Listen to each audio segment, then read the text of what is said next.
the topic of this talk is using the sun, wind, and water to heat and cool. A lot of the techniques I'll discuss are what's commonly referred to as passive techniques, but not all of them.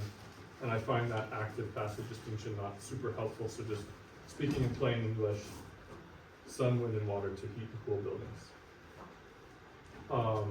I would say that all of the talks I've given, and especially the one that I gave at UT about building with the land and ecological restoration and the hydrology and all that, and this talk have a lot of bearing upon the present assignment of the architectural form. And in this talk in particular, I utilize an example of a project that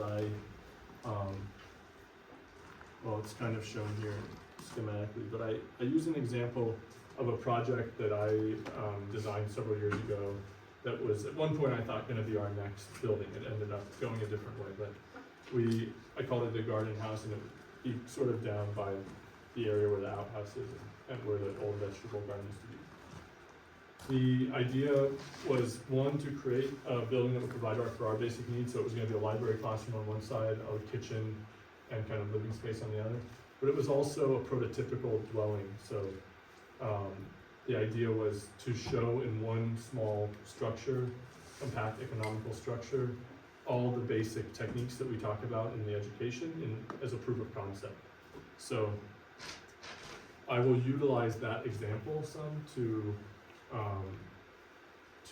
illustrate some of these ideas about using the sun, wind, and water to heat and cool. And then at the end, I've added in a few slides talking about how that could be expanded into a landscape scale proposal. So we're all very familiar with local renewable energy, with solar, wind. There's others like biogas and geothermal, but this is a subject that gets a lot of attention, and I'm not going to go into great depth, but what I think is most noteworthy is right now in our lifetimes, the technology, especially with solar, has come so dramatically far. The cost has gone down so much, the efficiency's improved so much. It's very possible in this day and age to do net zero projects that create all the energy they need to sustain all their basic functions. The one piece that's always difficult, I've done a couple where we shot for net zero, and the part that's always the hardest, that busts the budget, is the heating and cooling loads of the building.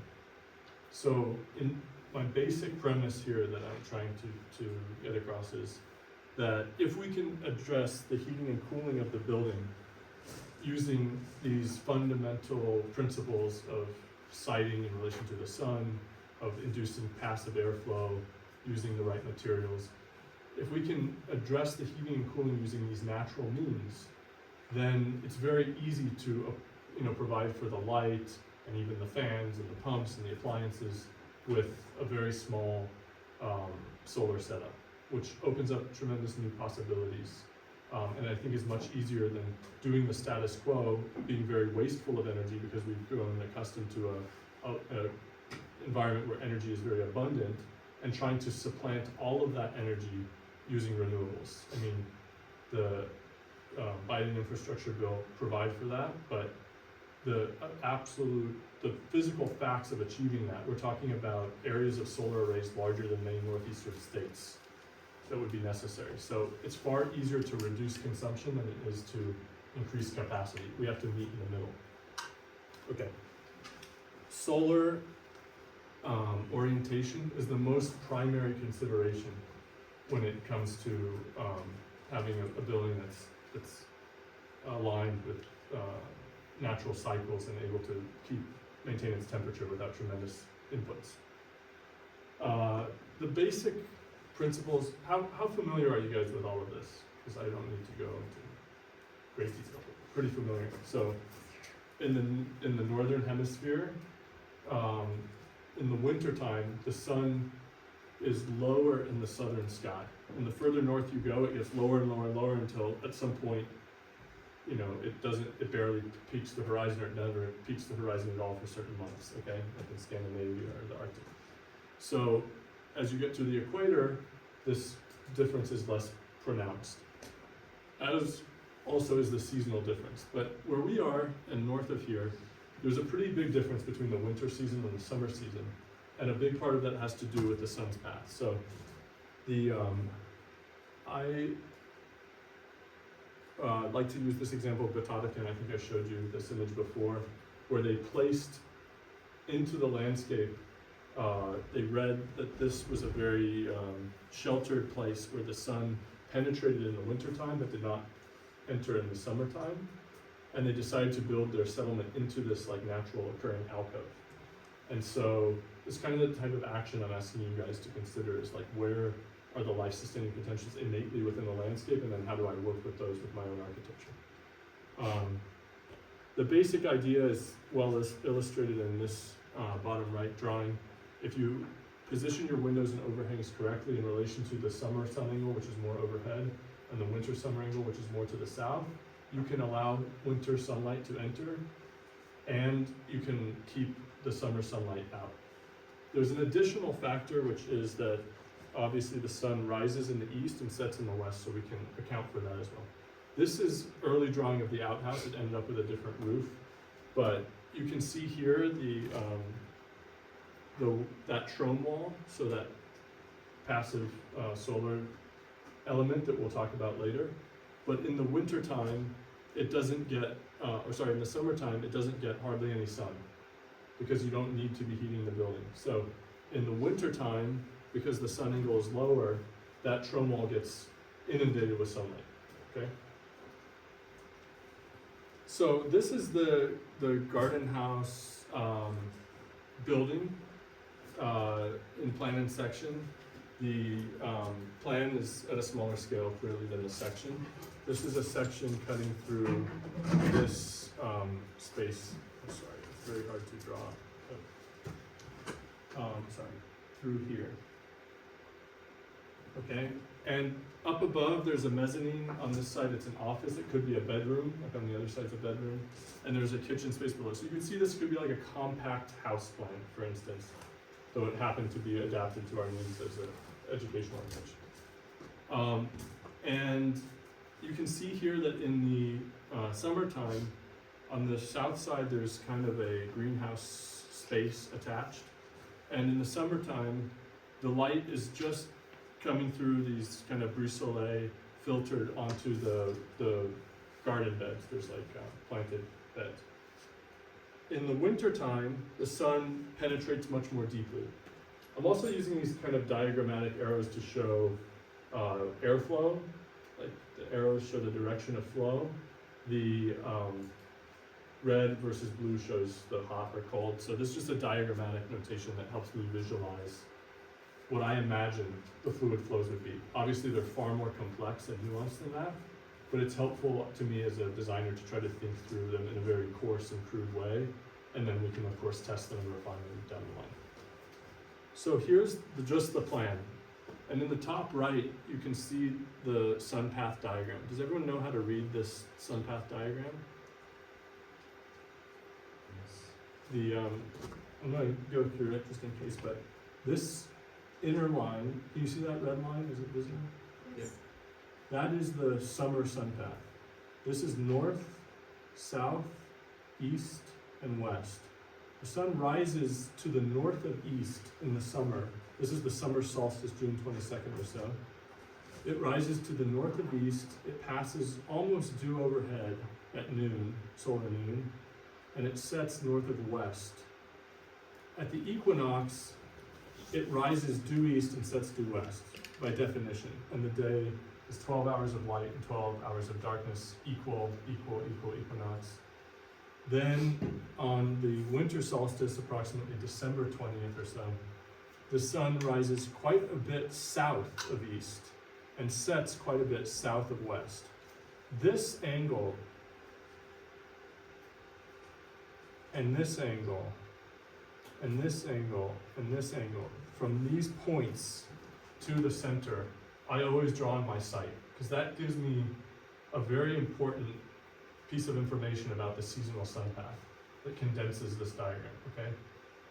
In the desert, it's not just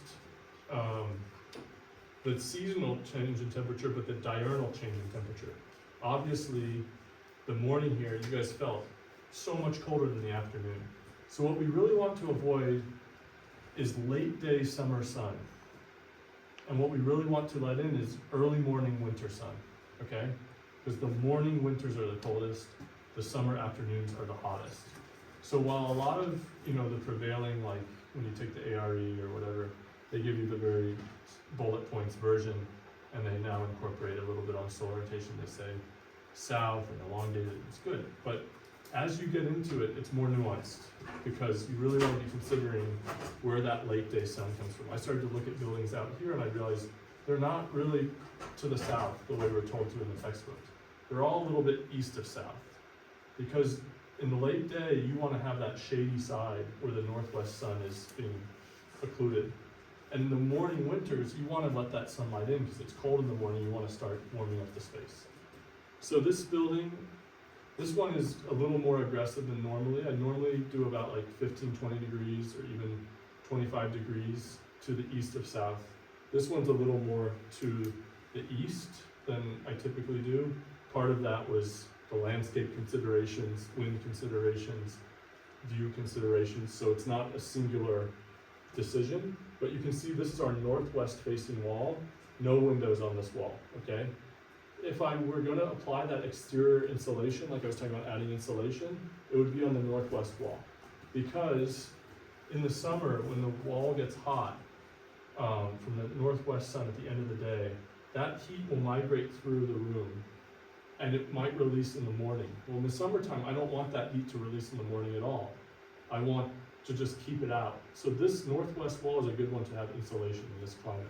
So actually each wall could have a different wall assembly depending on its solar orientation.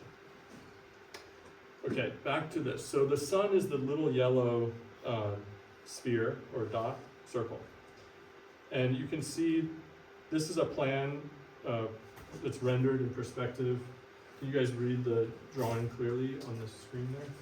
So this side has the greenhouse and all this south-facing glass. There's kind of a solid wall so we can modulate how much of the air that's heated or not in that greenhouse space enters the room. And then there's the interior of the building.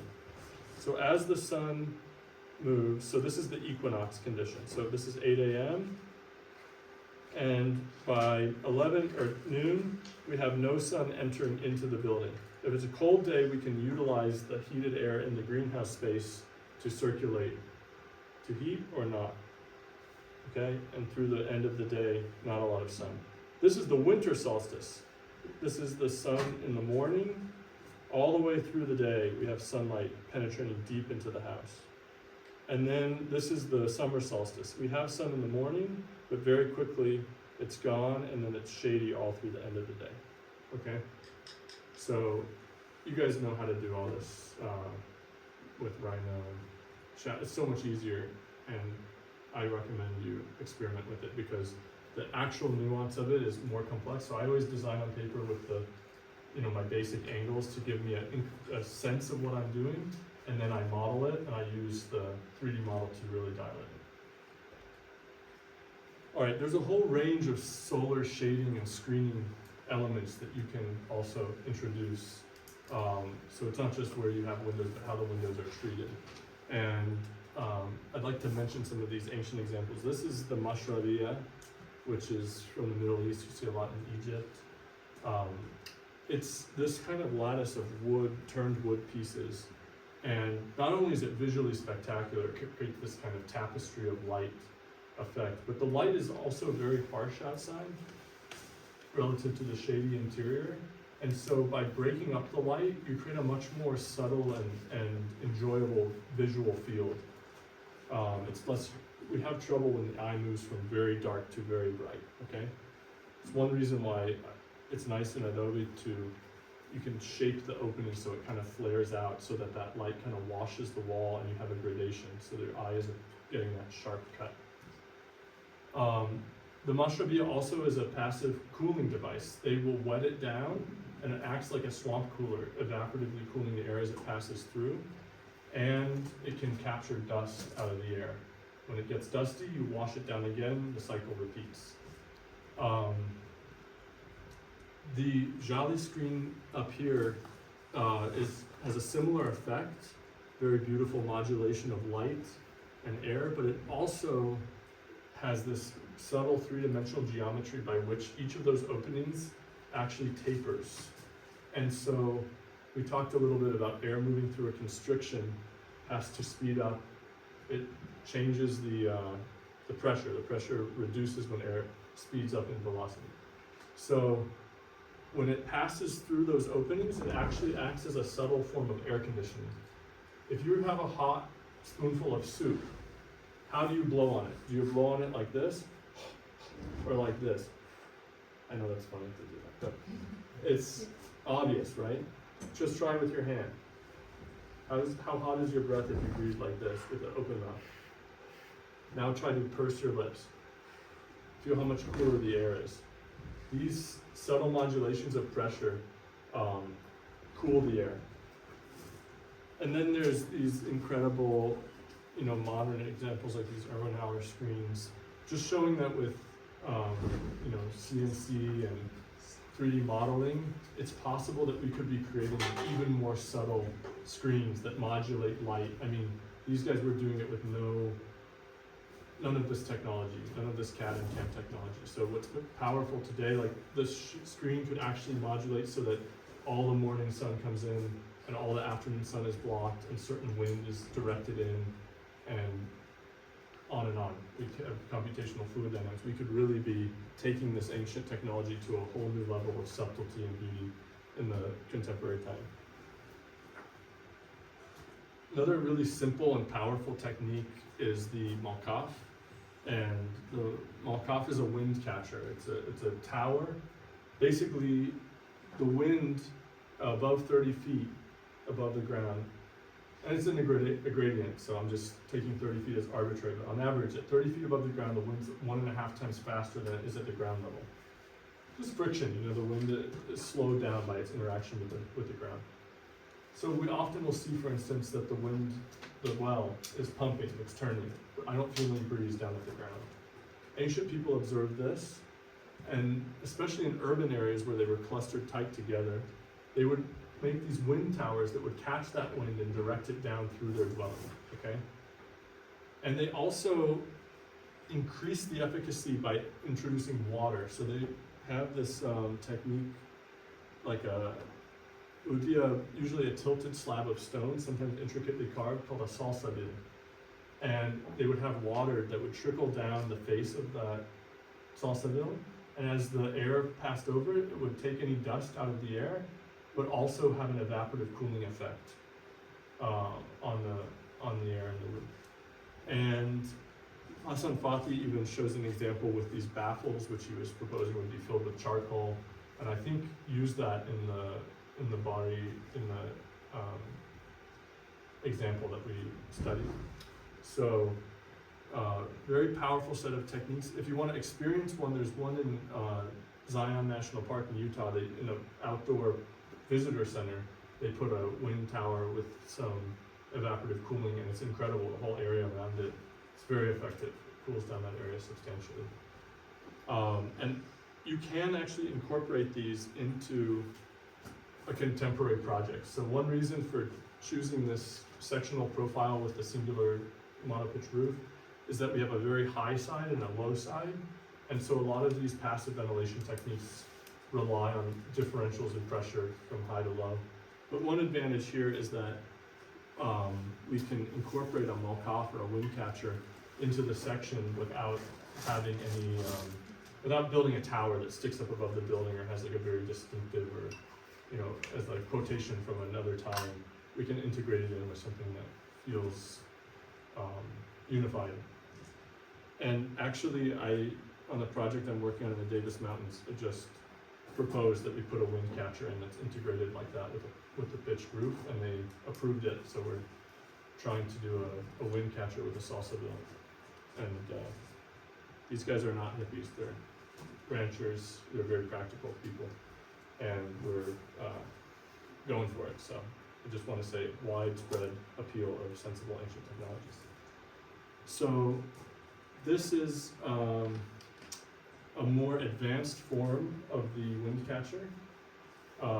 It's a bogdir. This comes out of what's now Iran, mostly ancient Persia, and they basically realized, okay, well, the Malkaf is great if the wind's always blowing from this direction, but what if the wind is moving from different directions, different times of year? So they took the Malkaf and they said, well, let's make a bunch of Malkaf all around. Let's make it a multi-direction Malkaf. Well, I think that incidentally, in so doing, they discovered an even more powerful principle, which is that on the windward side, the side facing the wind, there's a positive pressure. But on the leeward side, there's a negative pressure. There's a vacuum. As the air moves around it, it leaves nature affords a vacuum. So what they could do is the air goes in on one side, and they could orchestrate it so that outlet was somewhere in the building far away from the inlet for the other side. So wherever the wind's blowing from, air is coming in one place and getting pulled out another place, and there's a flow of air through the whole building. This is important because in dry environments in particular, we are naturally able to cool ourselves by sweating, by evapotranspiration. So if we are all in a room that's closed, very quickly the air gets saturated, the humidity rises, and we're no longer able to cool ourselves. Whereas when there's a little bit of a breeze, like you felt today, when it's way cooler when that door is open and the window's open and there's a little bit of a breeze, because all that air that's been saturated with moisture moves out and new fresh dry air comes in. We're able to regulate our temperature again. So they then tied this into an ancient hydrological infrastructure called the Qanat. And the Qanat was an artesian well, a man-made artesian well that would bring water from the steppes, from the base of the mountains. And this principle, you can imagine it here as well. For example, 9 Point Mesa here. At the base of that mountain, if you go down there and you can kind of see, there's a lot more vegetation and there's a lot more life down there. There's a big draw, 9 Point draw, that flows along there and goes all the way out to Tornillo Creek and the Rio Grande. That area, the water table is higher because you have this less permeable volcanic rock pressing up. It's also usually at a higher elevation. So ancient people realized that they could get that water down to where they needed it. It's this drawing here. By creating a slightly sloped channel from, this is the water table here, and by creating a slightly sloped channel from below the water table here, they could cause that water to flow out to daylight in a city that was located away from the edge of the mountain. And they would excavate these subterranean channels through a series of holes that they would dig and lower people down and excavate. And then people would build their homes over the holes, and that would be their well. That was their water supply. So someone one day, in my imagination, but likely this is true, someone one day built their house over the Qanat, and they said, hey, my friend told me he has a bogdir. I'm going to put a bogdir on my house. Okay.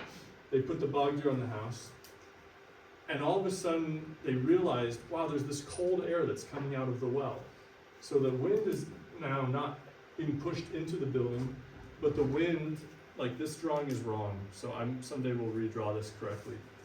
But trust me, I've talked to a lot of people about this. The wind is actually going over and creating a wind escape.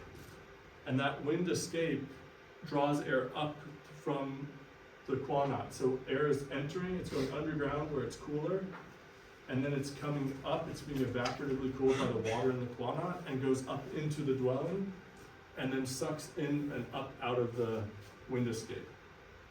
The problem with this diagram, to put a fine point on it, is that wind is coming in, and they're showing a little bit going out. That's not the law of nature. The law of nature is such that the amount of wind coming in is the amount of wind coming out. You always have to have a balance of flows. Okay, so when you're drawing your own diagrams, which I'm encouraging you guys to do as you make proposals in section and so on, I would encourage you to think in terms of the whole flow of the air. It can't all be flowing in and not flowing out. Okay, so you can see where this is going. These Persians, they found a good thing, said can't have too much of a good thing. They put multiple Malkaf together, they get the Bagdir. What if we put multiple Bagdir together? So they start to put multiple Bagdir together. In the center, they build this dome called a Yakchal.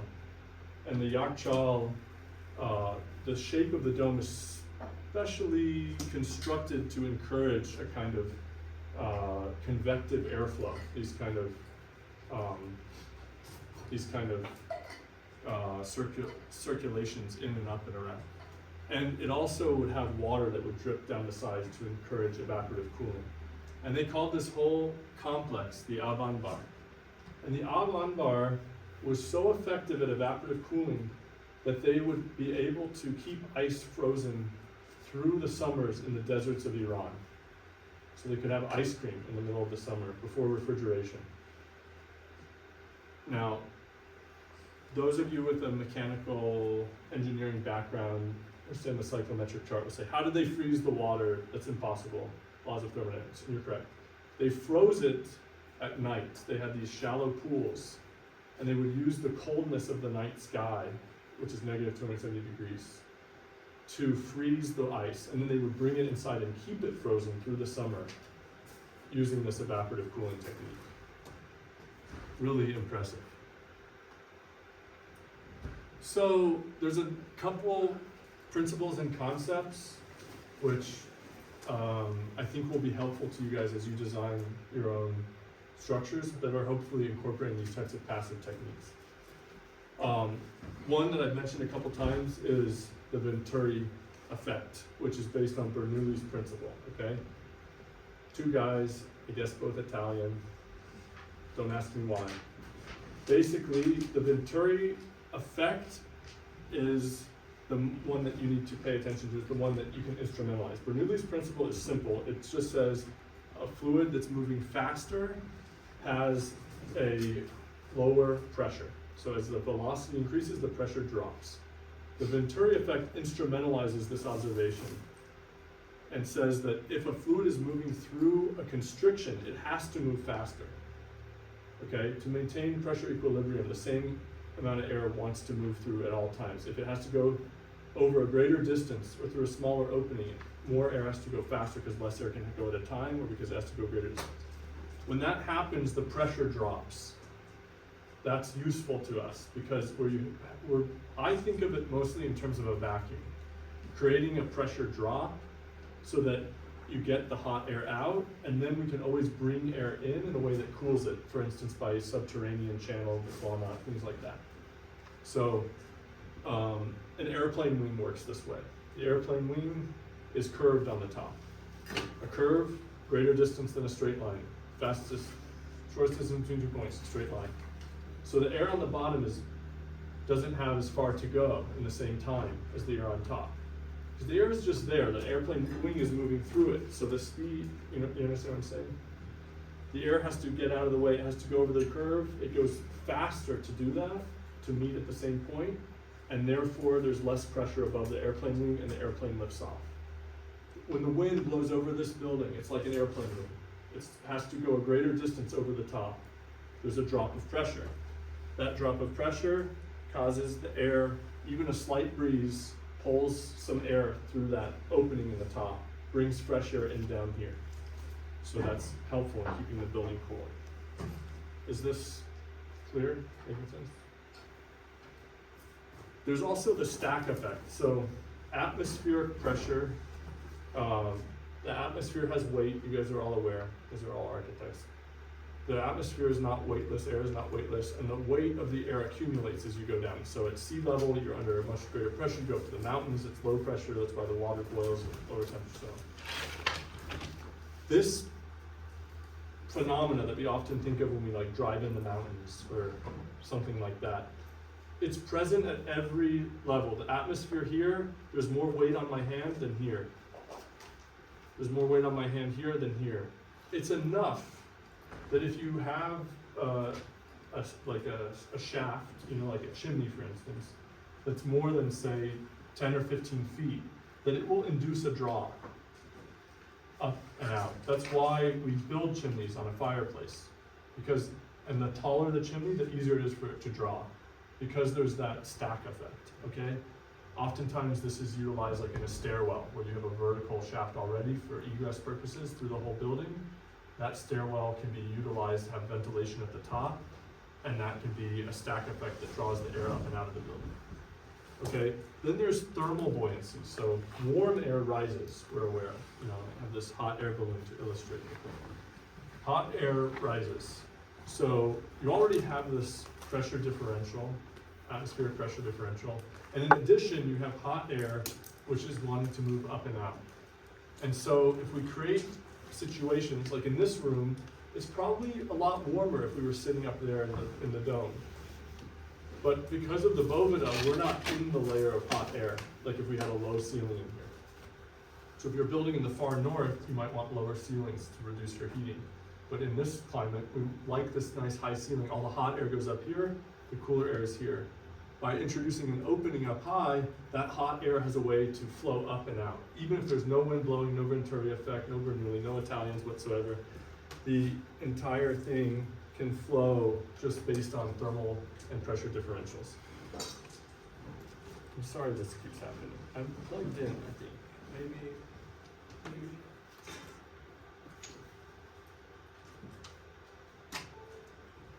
Thank you, Heather, for running the time. Okay, the wind velocity we said is higher, about 15 feet, so we can utilize that to create differentials, especially if we have some type of scheme that has multiple elevations. So I encourage you guys to think, whatever you want to do. You could do a single layer mat building, but there's things that open up when you have some terracing or some different levels of different elevations to work with, where you can draw air up and through or catch wind or bring it down.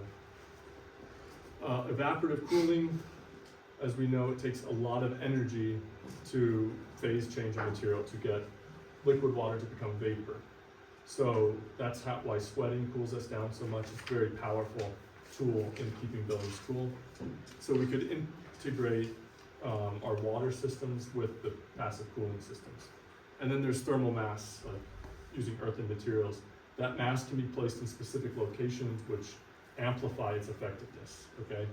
For instance, if I'm trying to warm a building, I might want a very massive floor near a south-facing window so that winter sun comes in, heats the massive floor, it stores that heat and releases it over the night to keep the building warm. And then I'm suggesting that we could take these ancient techniques and start to apply modern computational fluid dynamics to incorporate even more sophisticated methods of passive ventilation in our buildings. I tried to do this in school, and at the time it was so cumbersome, like trying to run these models, and it could have been user error as well, but it was very difficult. I looked it up when I went to put this presentation together a couple of years ago, and I found 2 papers where people had actually done it. So it could be because they're smarter than me, but it could also be that the technology is getting more robust, so you can compute these very complex systems fast enough that you don't have to leave the computer running for 2 days to do it. So in this building, our prototype example, the garden house, you can see a few of these techniques in place. So this is the summer solstice. We're getting very little sunlight entering the building. What is entering the building is in this space, which is sort of a separate, we'll talk about those later, but it's a greenhouse space, so it can be used to actually ventilate. The high part of the building has openings. I was thinking of putting fans even to even encourage ventilation on a still day. So we can basically take at the high point, let all the hot air go up to the high point and exhaust that out. We can draw new air in, and I'm showing very diagrammatically that it could come through a subterranean channel, so it could be cooled by being pulled under the ground where the temperature is a lot cooler before it enters the building. So for instance, you could bury a culvert like you would use in road construction. and you could bring air in, you have some sort of filtration to make sure like animals aren't climbing up through the duct and so on. This is a very diagrammatic. So then there's a whole range of techniques, like everything I shared so far is mostly like stuff that people hundreds of years ago or further were using. But there's all these new techniques that are possible now that we have glass and modern materials. So one of them is the Trome wall. The Trome wall is basically a combination of glazing and a massive wall immediately behind it. These could be immediately, like, for instance, a lot of friends in New Mexico will build their earthen wall, they'll insulate, but in a certain place, they will leave the insulation out and have a glass window there. And it just heats up the wall there, and you can feel, like if they had a Trome wall here on the outside, you run your hand over, it's cool, cool, cool, hot here. And that way they can introduce heat in certain seasons. It could also be its own room, like what we're doing in the garden house, where you have like a greenhouse dedicated. You could use it to be growing vegetables. It could be part of your gray water scheme and your evapotranspiration scheme. But it's a separate space, and you can either open it or close it to the room. This can be used to heat the house by, for instance, having a low inlet and a high outlet into the room. The cold air is going to get pulled in, it heats up, thermal buoyancy rises up, and it heats the space. It can continue to circulate in this convective current with no fans, none of that. Then you could also have a thermal chimney, a solar chimney, where you have a high outlet to the outside, and because of thermal buoyancy, you use that to induce an airflow up and out of the building, okay? Then you can pull more air in. It could be cooled, by evaporative cooling, or it could be cooled passing through a subterranean channel. It could be just the fresh air is cooling. So in the outhouse, and these are old drawings before the roof changed and so on, but you can see these kind of rough diagrams where the principal thing is that we always want air to be going up and out. So the Trome wall is heating the stacks that go down to the chambers where the compost is happening. And so there's always an induced airflow up and out. That's important for smells because we always want the air to be flowing in, down through the toilet, through the pile, aerating the pile, up and out. We don't want it to go the other way. Then we can do something more advanced, which is to heat the pile. So we have these openings that we can, in the back wall, open that little flap at the bottom, slide this thing over, and open a vent so that the hot air so there's hot air in a duct that's actually the exhaust from the pile itself. But then there's a chamber outside of it. And as that heats, that's the Trome wall. As that heats, we can open a high inlet in the pile and allow it to recirculate through to heat the pile. Then on a hot day, we can open, for the space above, we can open the flap at the top and open these high openings in the main space of the room and have that solar chimney effect where that hot air is coming up and out, and it creates a negative pressure which draws air out of the room up and out, inducing ventilation. Or we can use it to heat by opening the high outlet and closing the one on the outside, which causes that kind of convective circulation of that hot air back into the space. And because there's two sides which are totally separate and distinct, and because all the air from the compost chamber itself is contained within the duct, we can do this with no crossover of smells. I can explain it in more detail, but general idea. So here it is in the same building section. The sun is entering in here in the winter case. We have a massive floor. It's heating the air. The air is trapped. We're not opening the vents up high, so that hot air continues to recirculate through the building. I'm using these kind of squiggly lines to show like solar radiation coming in, getting trapped in that greenhouse space. And you can see instead of the high inlet and low outlet, or high outlet, low inlet being holes in the wall. Here I'm just showing a double hung window which can be opened at, like so, to create a low and a high. So it doesn't always have to be something crazy and weird. It could just be a window that's placed in a certain position that allows for that function. And here's an example the other way, in the summertime, where we have a lot less sunlight entering. Whatever sunlight's entering is heating the greenhouse space. We open a vent at the top. It's acting as a solar chimney again, pulling the air out. There's also a high outlet on the top that's allowing the air to come up and out. And we're drawing air in through some system that cools it, whether it's evaporative or geothermal. Is everyone following this? Is this clear? Am I covering a lot of stuff that you guys already know, or is this good? Okay. We're moving on now. Oh, and where am I time-wise? 5:49. And what was the plan? We were supposed to be done by 6:30, I think, with the half-hour pushback. 6:15? Yeah, let's do that. I heard that time thrown out. 6:15, okay, let's do that. So I'll try to wrap up in 10 minutes so we can have a little discussion and get out early. Okay. These techniques, I won't go into as much depth because they're more like mechanical systems. They're less architecturally imminent. So I really wanted to cover the part that has impact on like the way you design the building, the architecture. But I want to briefly mention, there's a range of techniques that are not traditional HVAC, where everything's input driven. You have you have power going to AC, heat pump, whatever, furnace. There are a number of systems that utilize natural energy, but they have more advanced systems of distribution. And oftentimes they're hydronic, so they use circulating water, because water has a much higher specific heat. It can absorb a lot of thermal energy, and you can move water easily through pipes and stuff. So geothermal systems, you guys know about them, right? There's deep ones, there's shallow ones like in the top right.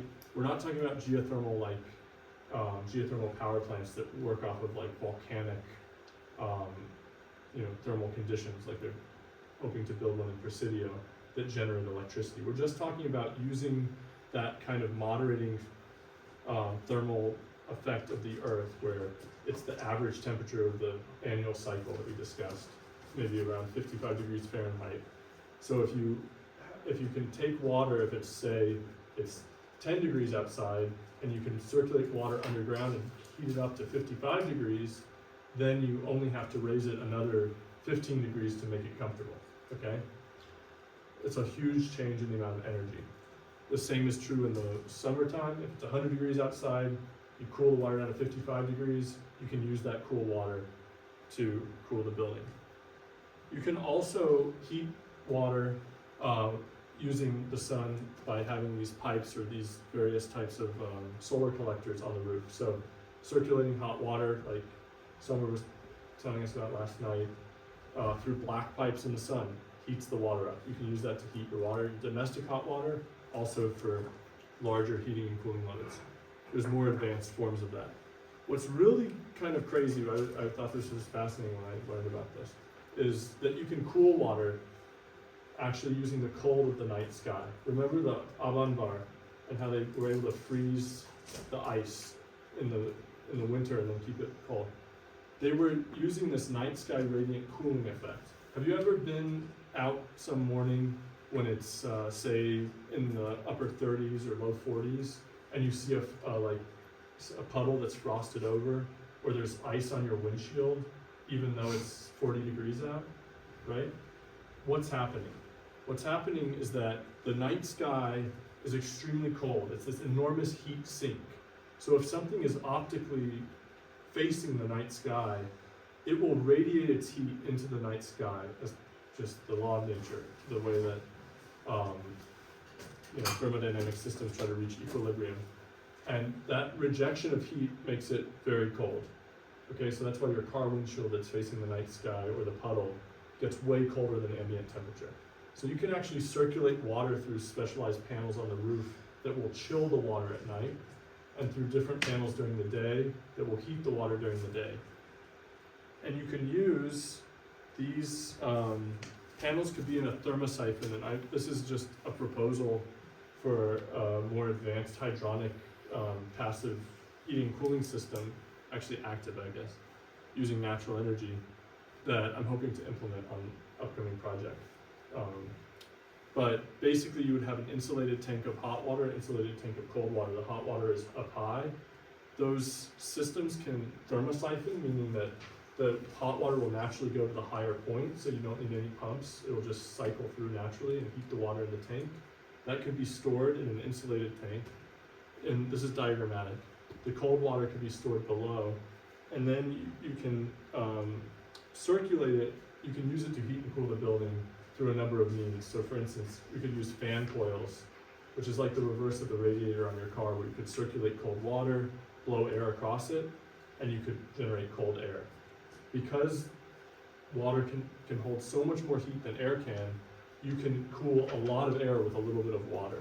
So when you do the math, it's actually kind of astounding. In the wintertime, you can have radiant heated floors. You don't want to really do radiant cooled floors for various reasons. You have to do condensation and comfort. Okay, so we're not going to go into that too much, but there's ways to tie in refrigerant loops. So on this net zero project I did in Maine, we used these space pack air to water heating systems. So it's a heat pump and refrigerant loop, but instead of heating air, like an air-to-air split system that you have with the suitcase unit on the wall, it heats water that then can be circulated through fan coils. And so I would like to experiment with taking this type of natural energy hydronic system, integrating it with the one of these air-to-water systems. So basically that mechanical unit would need to be much smaller. It's just making up the difference between your naturally heated or cooled water. So, all right, moving on. I just wanted to show the way I work through a lot of these things is I do a lot of sketches, and in those sketches I oftentimes will do these types of arrows and drawings where I'm trying to indicate or theorize how the air might flow or move through the building. So I just wanted to suggest this as a potential tool that you all could use in developing your projects, and also communicating your ideas to us about how you think the air might flow, just using, blue and red diagrams. This is not a radically new notation, but it's been helpful to me to try to actually draw it. I'm a big believer in that you figure things out through the act of drawing, that it's not an a priori. You have the concept, you have this beautiful idea, and then you're just representing it or presenting it to us or the other critics or your peers or your client, but that the drawing is it's where you're manifesting, it's where you're wrestling with the ideas, where you're testing things. And so I encourage you guys to just get messy and put all your ideas on paper, and then at least they can be discussed and interrogated. Many of them will be wrong, but some will be right, and we can have a discussion about it. Whereas if it's all up here and the drawing's rather thin, we're not going to be able to have that discussion. So. And this garden house is a rendering. I have a series of sketches that I wasn't able to find for this presentation, by which I took this simple prototype for a small structure, like a single family home, and kind of expounded it into a broader scale type settlement proposal. And I did this one perspective drawing where I'm showing a section through and showing the various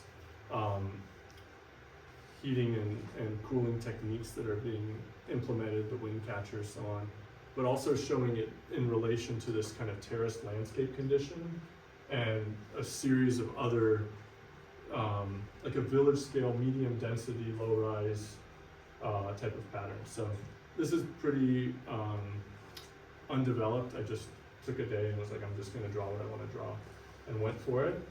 Now looking back a few years later, I'm like, okay, I would change this or that. But the point is, this is your opportunity to get these ideas, just to get it on paper and explore what are the various possible ways that we could live on this earth in a better relationship with these primary natural phenomena, you know, with, in relationship to the sun, the wind, the water, the land, okay?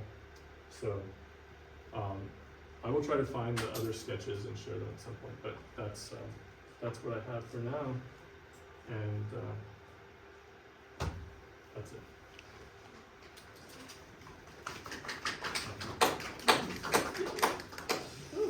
Quick question about site picking. Yeah. So like, I know our site, our full site model has it way out there. Some of that property is the O's, The O's, yeah. on our site model, right? So we can't pick anything over there, or? Oh, no, we're not paying attention to the, Oh, okay. the illusory conditions, Okay. such as, you know, land ownership. Right. We're only talking about real things here, so like the land, the water, the wind, the sun, you know, Okay. not the lines on the map.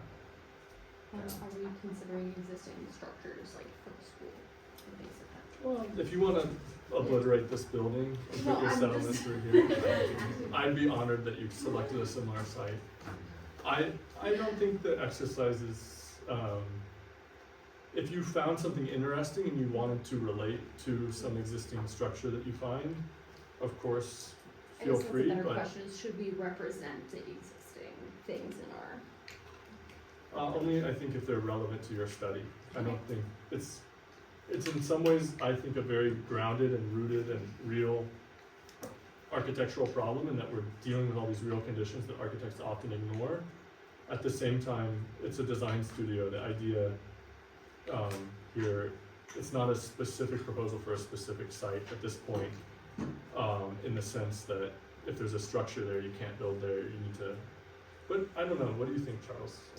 Well, I think it's up to you. I think if you wanted to have a conversation with, for example, this structure, even if you were building across, on that little mound over there, then I would suggest you show it on the existing plan and, establish a dialogue with it.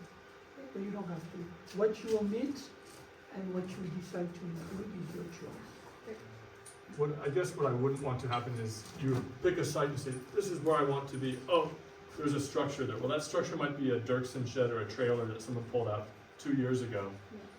And you're gonna disregard the potential of that site because of a very fleeting phenomena. But if there's a long-standing, an older structure, maybe it's worth respecting it, and it could be generative architecturally.